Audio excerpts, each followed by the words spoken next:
des gémissements, signe de douleurs intenables. À 18 ans, ce garçon traverse l'enfer. Blessé par une bombe, les médecins tentent de lui sauver la seule jambe qui lui reste. Pour le moment, on a par exemple des cas graves qu'on n'avait pas souvent l'habitude de voir. C'était rare. À l'hôpital de Ndosho à Goma, les civils blessés par les combats affluent. Les opérations s'enchaînent.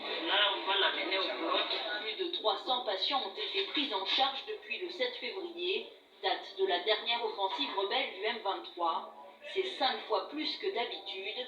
Pour faire face à cet afflux, l'équipe chirurgicale a été renforcée, passant de 2 à 3 équipes de blocs opératoires. Nous avons la moyenne de 25 opérations par jour, sans compter les urgences. Par exemple, hier, nous étions là de 8h à 22h. Nous avons des blessures par éclat, nous avons des blessures par balle. Dans les couloirs, des femmes et des enfants attendent d'être opérés. D'autres se remettent de leurs blessures. Dans la chambre d'à côté, Reina est elle aussi une rescapée. Elle a été blessée au thorax par une bombe alors qu'elle emballait ses affaires pour fuir le camp où elle s'était réfugiée en périphérie de Goma.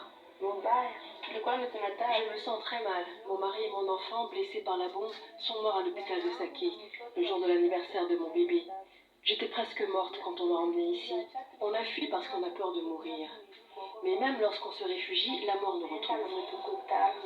Malgré le deuil, malgré la douleur, ceux qui ont échappé aux affrontements veulent croire à un avenir meilleur. Mais tous partagent un sentiment, celui d'être pris au piège dans ce conflit qui dure depuis près de 30 ans dans l'est du pays. Voilà, c'est la fin du journal de l'Afrique.